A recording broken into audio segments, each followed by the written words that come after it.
Buen día a todos, mi nombre es Eduardo Obregón Hernández.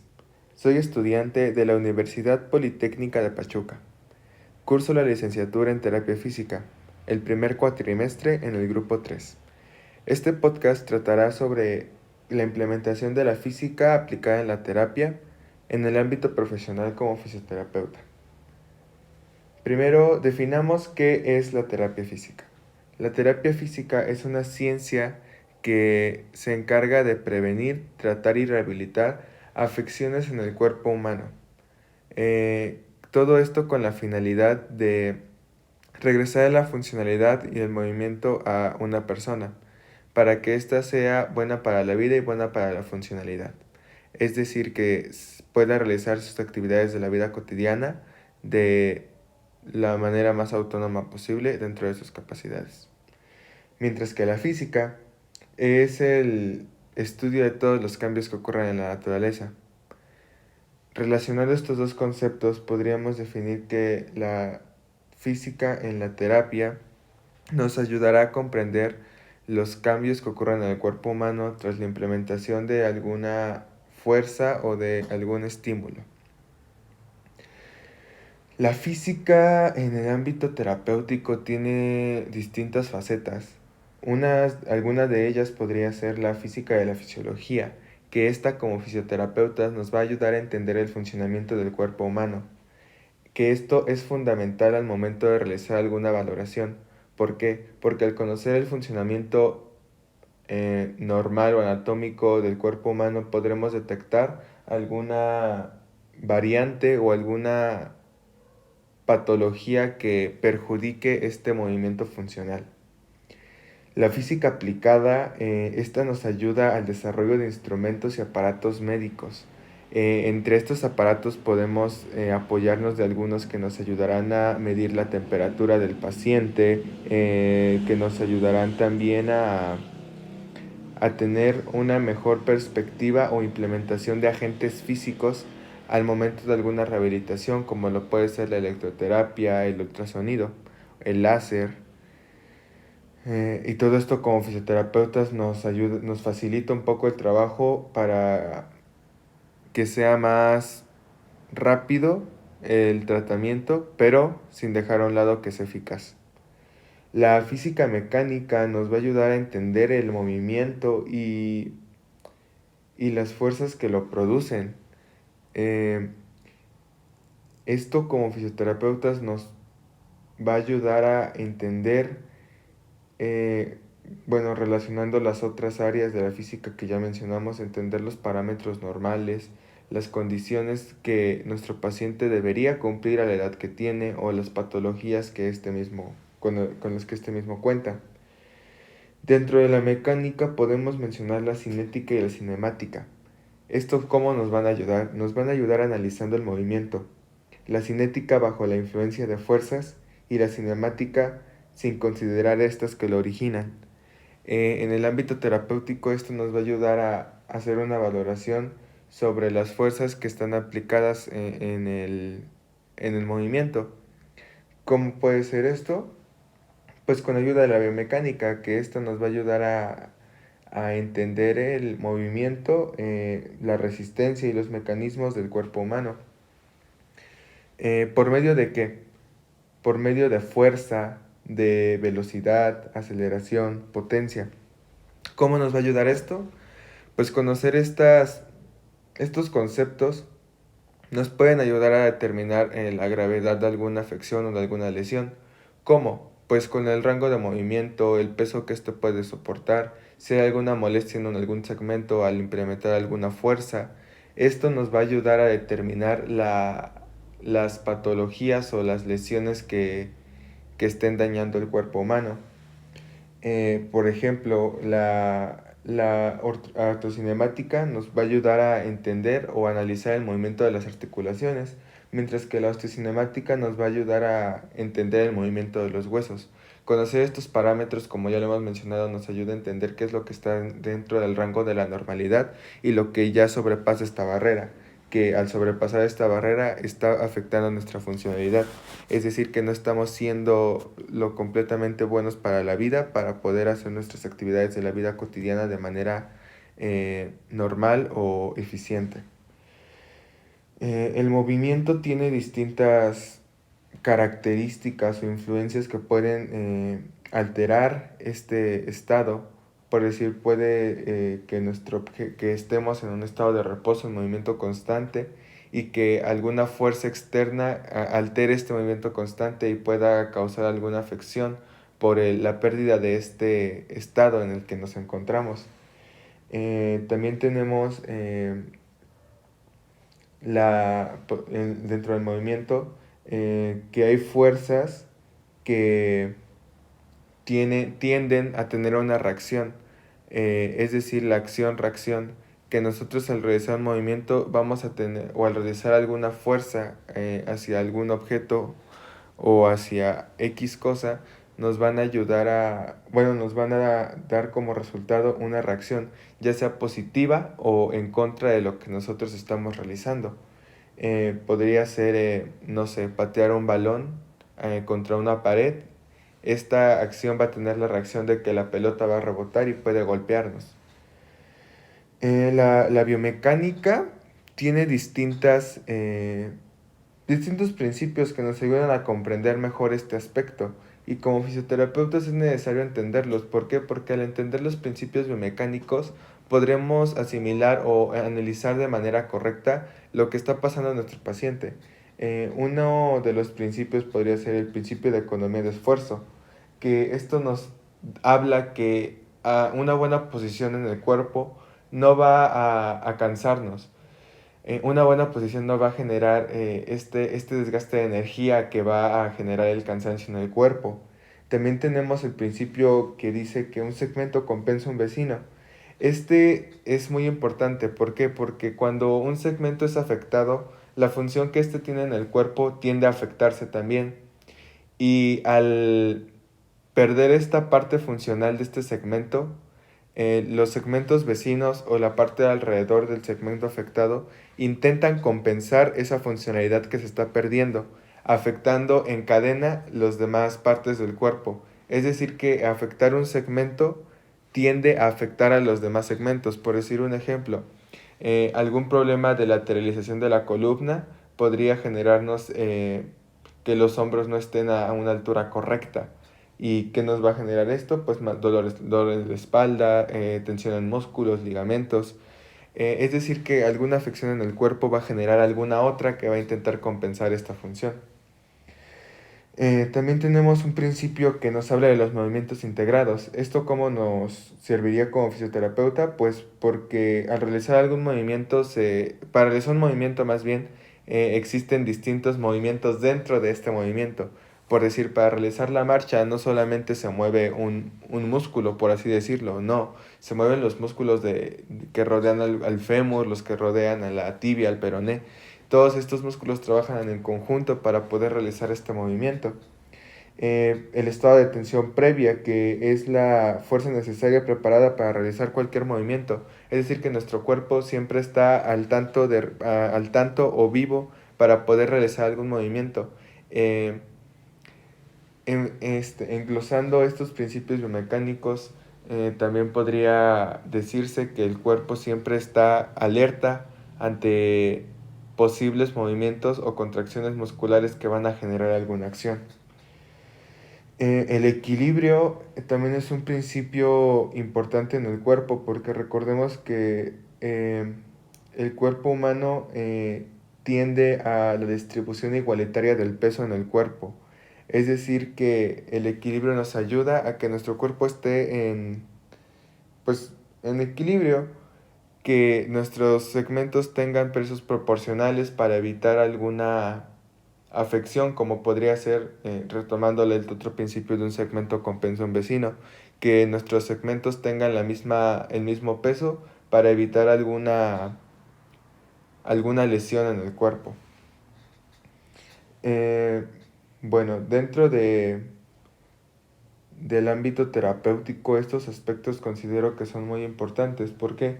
Porque todo esto nos va a ayudar a determinar la funcionalidad de nuestro paciente, a hacer una valoración, conocer sus rangos y parámetros que nos van a ayudar a determinar si tiene nos van a ayudar a generar nuestro diagnóstico y tras tener un diagnóstico podremos generar nosotros un tratamiento. Recordemos que la valoración es algo muy importante en el fisioterapeuta. ¿Por qué? Porque la valoración nos va a arrojar todas las disfunciones o alteraciones en el cuerpo humano. Y al conocer nosotros esto, podemos dar una rehabilitación para regresar la funcionalidad a nuestro paciente. En la física aplicada existen algo que se llaman momentos, que estos se encargan de analizar el movimiento. Eh, Estos momentos pueden ser estáticos o dinámicos. Estáticos, que un segmento realice un movimiento y se quede en una posición, o dinámico, que esté en movimiento constante, por decir en apertura, que se esté ampliando o deslizando hacia alguna parte. Estos momentos se analizan por medio de vectores.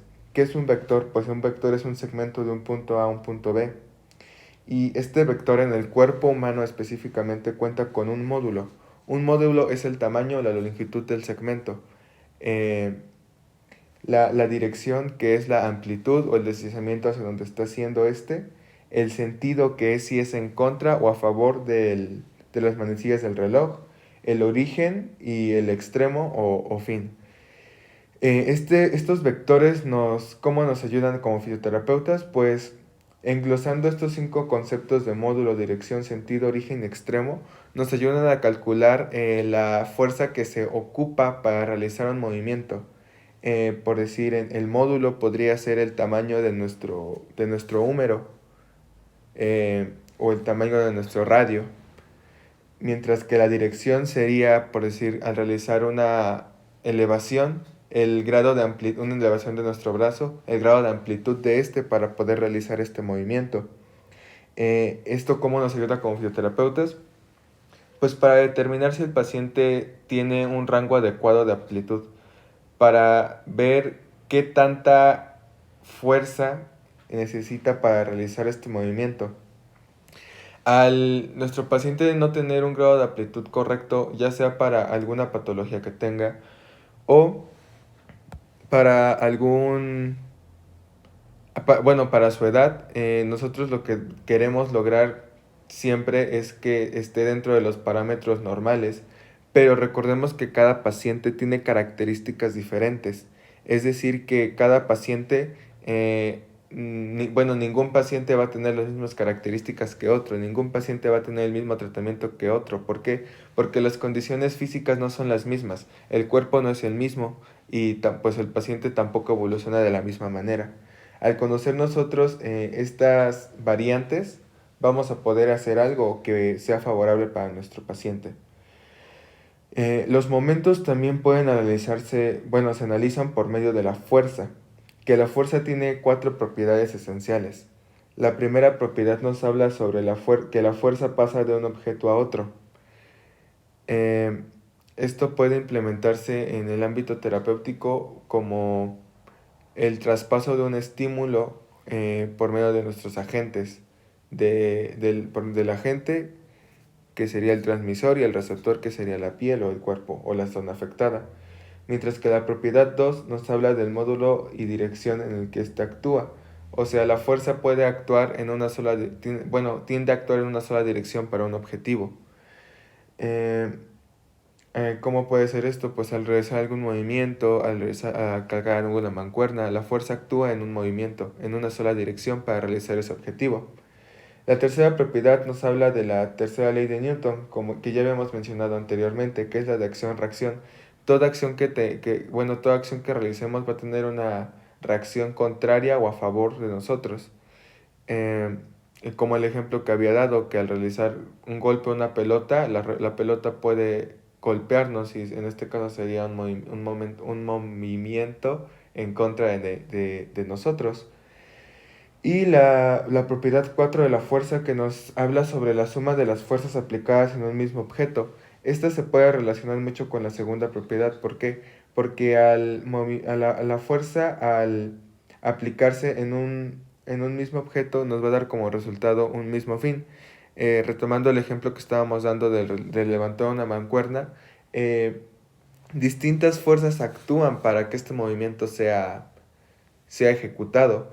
¿Por qué? Porque todas estas fuerzas actúan en un mismo objeto, tal vez no en la misma dirección, pero todas tienen el mismo objetivo. Bueno, recordemos que también existen distintos tipos de fuerzas que nosotros como fisioterapeutas tenemos que considerar al momento de realizar un tratamiento. ¿Por qué? Un ejemplo, la fuerza de gravedad. La fuerza de gravedad es de 9.8. A nosotros, bueno, kilogramos. A nosotros al realizar un ejercicio en el gimnasio estamos cargando un ejemplo, una mancuerna de 10 kilos. A estos 10 kilos le tenemos que aumentar los 9.8 de la fuerza de gravedad. ¿Por qué? Pues porque la fuerza de gravedad es algo que ya está en el planeta, no es algo que podamos quitar. Y al momento de realizar una terapia, esta fuerza puede ser a favor o en contra de nuestro paciente. ¿Por qué? Porque si nuestro paciente no puede mover un segmento, tendríamos que ponerlo en un punto cero para que pueda realizar algún movimiento para evitar esta fuerza de gravedad. Mm, bueno, estos tipos de fuerza también hay más, por decir la fuerza de muelle o resorte. Esta en específico nos habla de la ley de Hooke, que es la elasticidad de los cuerpos. Em, en el cuerpo humano existen pues sí, distintas partes. Un ejemplo de la elasticidad podría ser los huesos. Los huesos tienen un soporte máximo, es decir, un peso máximo que estos pueden cargar. Ah, recordemos que la elasticidad o viscoelasticidad nos habla de que un cuerpo sufre una deformación, pero al terminar esta deformación regresa a su estado original. En este caso, los huesos tienen una deformación, un límite de deformación. Al romperse este límite de deformación, el hueso puede ser lesionado o fracturado totalmente. Nosotros como fisioterapeutas tenemos que considerar esta ley. ¿Por qué? Porque al momento de alguna fractura o lesión en algún hueso, tenemos que considerar el peso que fue o la fuerza que fue aplicada a este segmento para que llegara a, pues, a destruirlo. También tenemos la fuerza de contacto, la fuerza de rozamiento, que estas son pues que la fuerza se traspasa por medio de otro objeto, de otro cuerpo. También tenemos la fuerza muscular, que esta fuerza muscular es la fuerza que actúa en como su nombre lo dice, en los músculos, que nosotros como fisioterapeutas trabajamos mucho con esta parte. ¿Por qué? Porque los músculos pueden contraerse, pero no siempre regresan a su posición de relajamiento. ¿Por qué esto que se debe? Cuando hay alguna alteración en un segmento, los músculos tienden a contraerse como mecanismo de defensa para el cuerpo humano. Y nosotros tenemos que, en la valoración clínica,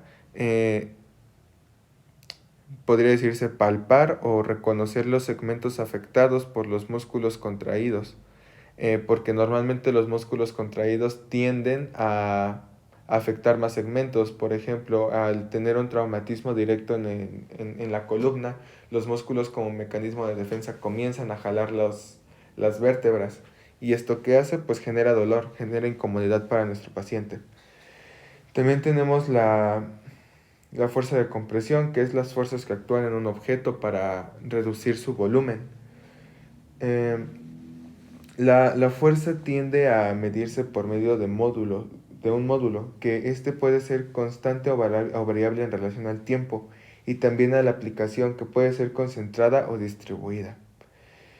En la terapia tenemos distintos generadores de fuerza, que pueden ser músculos, tendones y ligamentos.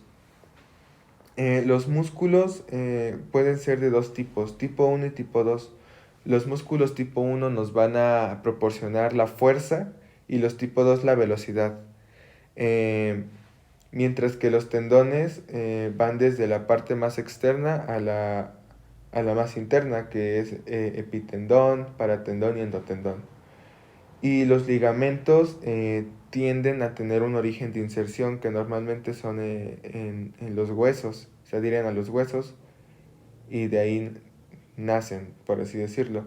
El grosor, recordemos que los ligamentos, anatómicamente, los hombres tienden a ser más gruesos los ligamentos que en las mujeres. Eh, bueno, sí, tienden a ser más gruesos que en las mujeres. ¿Y esto que nos lleva? Pues que hay mayor resistencia o mayor carga de peso soportable en el cuerpo. Y pues la sumación, que pues podría decirse que se relaciona con las demás partes que hemos mencionado de la sumación, que es pues el trabajo en conjunto para un mismo objetivo. Conocer los momentos dentro del ámbito fisioterapéutico, como ya lo había mencionado anteriormente, nos sirve para determinar que nuestro paciente cumpla con las condiciones normales o anatómicamente correctas para, ya sea para su edad, para la patología que tenga o para alguna alteración en su sistema. Nosotros como fisioterapeutas siempre buscamos regresarlo al estado de funcionalidad. ¿Esto cómo? Pues implementando distintas leyes o distintos agentes físicos que nos ayudarán a tener una mejor estimulación, aunque cabe destacar que todos los agentes físicos pueden ser suplantados, bueno, sustituidos por alguna técnica manual. Específicamente voy a hablar de electroterapia y de hidroterapia. La electroterapia es uno de los agentes físicos más comunes usados en la rehabilitación. ¿Por qué? Porque la electroterapia nos ayuda a la estimulación por medio de la energía. Eh, ¿cómo sucede esto? Pues por medio de distintas leyes podemos nosotros dosificar de manera correcta la electroterapia como fisioterapeutas. ¿Por qué? Porque recordemos que todo agente físico mal aplicado o con una mala implementación tiene mecanismos lesivos. ¿Qué son estos mecanismos lesivos? Pues que llegan a afectar el cuerpo humano, que nosotros como fisioterapeutas no podemos permitirnos eso. ¿Por qué? Porque nuestro paciente está yendo a consulta por una recuperación, no por un empeoramiento de su condición física. Nosotros como fisioterapeutas en el ámbito de la electroterapia tenemos tres efectos que siempre se buscan. Bueno, no específicamente en el electro, en todos los agentes físicos se buscan tres efectos, que es el efecto biológico, el efecto fisiológico y el efecto terapéutico. Al nosotros cumplir con estos tres efectos estamos cumpliendo con una rehabilitación adecuada. Una rehabilitación adecuada debe tener una buena dosificación para llegar a un umbral que es el punto de estimulación que nosotros queremos lograr. Si no lo llegamos a este umbral, no estamos haciendo nada con nuestro paciente. Eh, pues en electroterapia, para la buena dosificación tenemos varias leyes que nos ayudan a determinar la aplicación. Una de estas leyes es la ley de Ohm. ¿Qué nos dice la ley de Ohm? Pues que todo cuerpo o toda zona de estimulación tiene una resistencia. En este caso, pues la resistencia de los tejidos depende de la cantidad de estimulación aplicada. Es decir, entre más resistencia tenga nuestro cuerpo, mayor cantidad de estimulación va a poder recibir. Normalmente la piel femenina, al ser más humectada, porque pues las mujeres ocupan más cremas humectantes y este tipo de productos, es más conductora. Es decir, que tiene menor resistencia porque es más húmeda y recordemos que el agua es un conductor increíble para poder realizar esto. Entonces, normalmente las mujeres tienen mayor conductividad eléctrica que los hombres porque los hombres tienden a tener la piel más seca y al tener más seca la piel hay menos cantidad de agua y la estimulación debe de ser mayor para llegar a este umbral y poder generar un estímulo. Eh, Otra ley que tiene la electroterapia es la ley de Joule, que esta nos dice que mayor resistencia va a generar más temperatura. Es decir, que la generación de calor se lleva a través del trabajo, que nos va a dar como resultado la termodinámica, que nos da como resultado la termogénesis, que esto es la generación del calor. Eh, Al momento de nosotros dosificar es en este caso la electroterapia, tenemos electrodos, que estos son los que nos van a ayudar a dosificar. El tamaño del electrodo importa para la generación del calor, porque entre más grande hay menos intensidad. porque se disminuye entre más zonas. ¿Cómo funciona esto? Pues digamos que un electrodo de mayor tamaño tiene menos intensidad porque está distribuido en un espacio mayor la energía que se está suministrando en el cuerpo, mientras que un electrodo más pequeño tiene la potencia específica para una sola zona. Esto es muy importante conocerlo. ¿Por qué? Porque al momento de nosotros dosificar o estimular por medio de un electrodo, podemos hacer un muy buen trabajo o podemos realizar una quemadura. Al realizar una quemadura estamos dañando el segmento, estamos afectando más a nuestro paciente. Otra ley es la ley de Faraday, que esta nos dice que el electrodo, o la dosificación depende del conductor, que el tamaño y la técnica del electrodo. Es decir, que existen distintos métodos para la dosificación de este, y dependiendo del método que tú estés implementando va a ser el estímulo que nosotros vamos a generar. Recordemos que en el cuerpo el estímulo puede ser de relajación o puede ser de avivación. Las leyes de Faraday de la electrosis nos dicen que en nuestra piel hay química, hay elementos bioquímicos que nos ayudan que están ahí, digamos, están siempre. Y a nosotros implementar una estimulación, la molaridad de estos elementos químicos es importante para la intensidad que se va a aplicar en el segmento. Dependiendo de la molaridad hay una mayor estimulación. ¿Por qué la molaridad? Porque la molaridad nos va a dar igual una resistencia en el tejido o nos va a dar la pauta para realizar alguna estimulación, porque al avivar nosotros estos elementos químicos comienza a estimularse el proceso o fabricación de la energía. ¿Cómo lo podría hacer? Por medio de las proteínas. Al nosotros estimular la piel, recordemos que tenemos proteínas y el ciclo de Krebs comienza a generarse. También tenemos la ley de Grotz-Doppler, que esta nos habla de que solo la energía absorbida es eficaz. Esta normalmente es más implementada en láser o en la luz infrarroja. Esto se implementa en el tejido que se va a estimular. ¿Por qué? Porque una mala dosificación de energía no va a hacer nada. ¿Por qué? Porque la energía no está siendo recibida de manera correcta en el cuerpo. Al no estar siendo recibida de manera correcta en el cuerpo, no va a realizar ninguna acción. Un ejemplo de esto es al tomar helioterapia en tus baños de sol.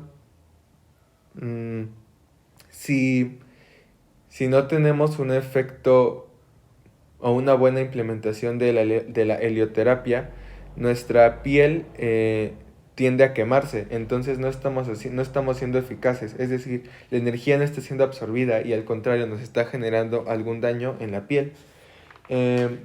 También tenemos la ley de Brusen-Roscoe, que nos habla de la intensidad y el tiempo de la dosificación son recíprocos, es decir, que dependiendo de las características del paciente y la patología, esto nos dice que la intensidad es va relacionada prácticamente con el tiempo de la estimulación. No podemos tener una estimulación muy fuerte y dejarla muchísimo tiempo. No, esto sería ilógico. Un ejemplo de esto es con los deportistas de alto rendimiento. Al nosotros meterlos en una cámara de frío, nos encontramos a una cantidad de grados muy bajos. No podemos dejarlo la misma cantidad de tiempo que por decir una tina de hielo. ¿Por qué? Pues porque el calor el frío en la cámara de hielo es muy bajo. No podemos dejar a nuestro paciente ahí mucho tiempo. ¿Por qué? Porque nos va a generar una quemadura o alguna lesión en el cuerpo. No es lo mismo dejar 30 segundos en la cámara de frío a dejarlo 10 minutos. ¿Por qué? Pues porque el estímulo es más rápido. Entre más potencia o entre mayor intensidad, el tiempo tiene que reducir para evitar este mecanismo lesivo que cuenta este agente físico. También tenemos la ley de Schultz, que nos dice que dependiendo de la intensidad del estímulo será la reacción que va a generar en el cuerpo. Al principio estábamos hablando de umbrales. Estos umbrales dijimos que es el punto al que se tiene que llegar para una estimulación, porque si no se llega a este umbral no se está haciendo nada en el cuerpo. Eh, Esta ley nos habla sobre que existen distintos criterios, por decir, la dosis mínima. La dosis mínima nos va a ayudar a avivar el tejido, es decir, a activarlo. La dosis media nos va a ayudar a la proliferación. La media alta nos va a aportar la inhibición, es decir, va a inhibir, mientras que la dosis máxima va a comenzar a destruir los tejidos. Entonces tenemos que saber dosificar correctamente para evitar llegar a este punto en el que estamos destruyendo tejidos, estamos destruyendo sistemas. ¿Por qué? Pues porque al destruir esto estamos generándole un daño al paciente, no estamos haciendo nada positivo para él. Tenemos otra ley que nos habla de la ley del cuadrado de la distancia. Esta ley nos dice que dependiendo de la profundidad, la intensidad debe aumentar. Esta ley es más como de fototerapia, o sea, de la luz. ¿Por qué? Porque la profundidad de una lesión eh, implica distintos aspectos. ¿Por qué? Porque entre más profunda, la intensidad va a ir disminuyendo. ¿Por qué? Porque va pasando por tejidos o por capas. Conforme va pasando estas capas, la intensidad va disminuyendo. Y a nosotros implementar, por ejemplo, un láser, se tiene que aumentar la intensidad para que llegue el estímulo que queremos a la zona afectada. La ley del coseno de Lambert nos dice que dependiendo del ángulo de aplicación es la intensidad del estímulo. Em, Esto igual, seguimos hablando de la luz, por así decirlo, de los láser. Bueno, más comúnmente también se puede aplicar en otros agentes. Eh, no es lo mismo tener un láser directamente en la zona afectada de manera perpendicular. Para disminuir la intensidad se puede ir declinando un poco el láser para ir bajando esta intensidad y evitar alguna lesión en el paciente. Esta ley trabaja en conjunto con la siguiente, que es la ley de la reflexión. ¿Por qué? Porque la reflexión rebota y disminuye la intensidad. Es lo que estamos hablando del ángulo, en el ángulo en el que este se aplica. ¿Por qué? Porque al nosotros tener alguna reflexión, esta intensidad va a disminuir aún más y no va a llegar la intensidad correcta a la capa que nosotros queremos estimular. Eh, Mientras que en la refracción estamos hablando de la intensidad original, o sea que la intensidad llega directamente tal cual está saliendo del dosificador. Para entender esto, debemos de saber que la electroterapia nos va a ayudar a estimular los tejidos por medio de ayuda de agentes eléctricos. Por decir, la electroterapia nos puede ayudar a la relajación del músculo o a ayudarnos a la contracción del mismo. Por eso es necesario saber qué es lo que queremos lograr con nuestro paciente. Porque si queremos hacer una relajación no podemos tener una intensidad muy grande. ¿Por qué? Porque en lugar de relajar vamos a tensar más el músculo. ¿Y esto qué nos va a generar? Si el paciente tiene dolor, va a aumentar ese dolor. Entonces tenemos que saber dosificar de manera correcta todos los agentes físicos que estamos implementando. Eh, para entender estas leyes tenemos que conocer las ondas. Las ondas pues son las perturbaciones en un medio que se prolonga a velocidad constante, pero las ondas no desplazan masa. Un ejemplo de ondas puede ser que yo estoy hablando ahorita y no estoy desplazando nada por medio de mi voz. Es decir, mi voz es una onda, pero no mueve objetos al momento que yo hablo. Las ondas nos pueden ayudar a tener ciclos, que estos ciclos son la cadencia completa o con pausas o sin ellas en alguna parte del cuerpo. ¿Por qué? Porque el tiempo puede ser el tiempo de estímulo y de reposo, que puede ser continuo o alterno. Una onda nos ayuda a determinar el tiempo y la potencia, la longitud y la altitud de esta estimulación. Eh, en las ondas tenemos dos partes, la parte positiva y la parte negativa, como en un plano cartesiano. En la parte positiva el umbral o el punto máximo se va a llamar cresta, mientras que en la negativa se va a llamar valle. Nosotros tenemos que llegar a estos puntos para generar una estimulación, todo esto trabajando en conjunto con el tiempo y la potencia de este mismo. La estimulación, o en este caso la onda, puede ser continua o puede ser alterna. ¿Qué es continua? Pues que es sin pausas, que no hay un estado de reposo en esta estimulación. Mientras que alterna es que se llega al umbral, baja, hay un tiempo de reposo y se repite el ciclo. Sube, baja, un estado de reposo, sube, baja. Eh, esto no solamente se presenta al momento de la estimulación, sino que en el cuerpo hay distintas ondas o distintas pulsaciones que pueden medirse por esto. Las ondas que solamente están en un lado, ya que sea positiva o negativa, se llama monofásica o isobifásica, que tienen componentes en ambos segmentos, en el lado positivo y el lado negativo. Eh, la, la hidroterapia eh, puede ser únicamente con agua, o la balneoterapia, que esta implementa el agua y las sales minerales. Em, la hidroterapia cuenta con 4 propiedades específicas que nos ayudan para realizar la rehabilitación por medio de este agente que es el agua.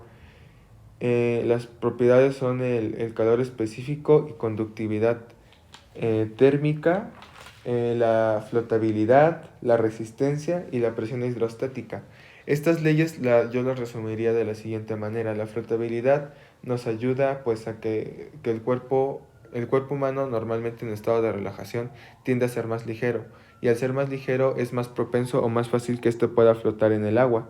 La resistencia y la presión hidrostática nos dicen que dependiendo de la profundidad a la que nos encontremos del agua, en el agua más bien, va a aumentar la presión y el trabajo o el esfuerzo va a ser mayor. Todas estas leyes como fisioterapeutas las tenemos que conocer. ¿Por qué? Porque al momento de nosotros realizar alguna aplicación de este agente físico, debemos conocer las características del paciente, debemos saber qué es lo que queremos lograr con estas técnicas y conocer todo lo que queremos lograr. Eh, en resumen o en conclusión, para terminar ya este podcast, yo diría que la física aplicada en la terapia como profesionistas es muy importante. ¿Por qué? Porque la física nos ayuda a determinar todo lo que no está dentro del rango de la normalidad o que hay alguna alteración fisiológica que nos afecta a la funcionalidad de nuestro paciente. Nosotros como fisioterapeutas siempre tenemos que buscar la reintegración de nuestro paciente a la sociedad como una persona funcional que puede realizar sus actividades de manera autónoma. Al nosotros recuperar esta funcionalidad, estamos cumpliendo nuestro papel como fisioterapeutas. ¿Por qué? Pues porque esto quiere decir que hicimos una buena implementación de agentes físicos, hicimos una buena valoración, eh, hicimos un buen diagnóstico y realizamos un buen tratamiento. Al nosotros conocer las leyes o propiedades que nos ayudan a determinar las condiciones del cuerpo humano para evitar alguna otra lesión, para poder determinar que no se está cumpliendo con la funcionalidad o que hay alguna afección en algún segmento que está afectando a los demás, debemos implementar la física y estas normas que nos rigen la forma de hacer las cosas para evitar alguna lesión en el cuerpo humano. Eh, o empeorar alguna lesión. Tratar de manera profesional al paciente, llevar un buen historial clínico. ¿Por qué? Porque recordemos que ante la ley debemos de tener un documento que respalde todo lo que estamos realizando. La evolución del paciente. ¿Por qué? ¿Por qué la evolución del paciente? Porque no vamos a tener siempre la misma intensidad de dosificación para lograr una recuperación. La dosificación debe ir aumentando para que este tratamiento sea eficaz y veamos que realmente está evolucionando. Pero también por parte del paciente debe de haber un compromiso, no solamente por parte del fisioterapeuta. ¿Por qué? Porque si el paciente sigue realizando las actividades de su vida cotidiana de manera incorrecta, en lugar de avanzar, vamos a retroceder. y nuestro tratamiento no va a ser, no va a ser completamente funcional. Nosotros como fisioterapeutas tenemos el compromiso de trabajar siempre con un respaldo científico, es decir, estas leyes que nos ayudan a determinar que lo que estamos haciendo tiene un respaldo y que puede ser comprobable de cualquier manera. Eh, en conclusión, la física aplicada en la terapia es fundamental para determinar todos los aspectos que acabo de mencionar. Disfunciones, alteraciones, patologías, afecciones en el cuerpo humano, y todo esto nos ayudarán a tener un buen tratamiento y un buen diagnóstico. Mi nombre es Eduardo Obregón Hernández, soy estudiante de la Universidad Politécnica de Pachuca, de la licenciatura en Terapia Física, curso primer cuatrimestre en el grupo 3.